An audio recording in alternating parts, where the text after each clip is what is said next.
Muy buenas a todos y bienvenidos a Error de Record, soy Sergi Castañeda y durante esta semana me dedicaré a subir reviews de films que he podido ver en el Festival de Sitges y que serán ligeramente más cortas para poder subir contenido un poco más seguido, pero eso sí, los vídeos serán igual de contundentes. Quiero agradecer antes de nada las invitaciones del ICEC por ayudarme con las invitaciones y sobre todo ayudando a mi cartera a no suicidarse.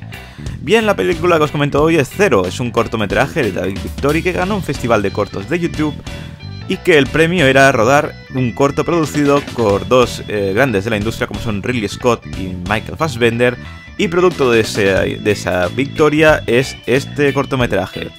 Padre e hijo están emocional y físicamente separados el día en que la Tierra pierde la gravedad de forma intermitente.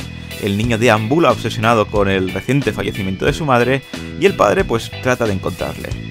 Lo mejor del cortometraje es sin duda la creatividad, la altísima calidad de cada imagen, muy cuidada en cada momento, por unos efectos especiales muy correctos y una historia que la verdad está muy bien construida.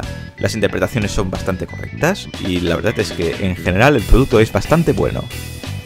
Lo peor es la duración, media hora, es un cortometraje, pero bueno, al fin y al cabo es un corto, y sobre todo porque está dividida en 3 partes, con un título en pantalla y todo, que a mí francamente pues me ha parecido un poco excesivo y que casi le da un cierto aire de perancia, que creo que no era ese el cometido, pero que a mí al menos me lo ha parecido. Creo que el corto sin estas indicaciones de tantas partes, creo que hubiera quedado pues mucho mejor. Así que vamos con las valoraciones. En IMDb ha conseguido un 7,6, en Metacritic pues no ha conseguido todavía la nota y no he encontrado ninguna página fiable que valorase la película, y en Error de Record le vamos a dar un 8 porque la verdad es una gran propuesta, un cortometraje genial, y le quito 2 puntos pues por dividirla en partes. Recordad que las valoraciones son personales y que si tenéis la vuestra os podéis dejarla aquí en los comentarios. Y nada más por hoy, suscribiros y dadle al like, que ayuda mucho a subir contenido a este canal, y nos vemos en el próximo vídeo con mucho más cine.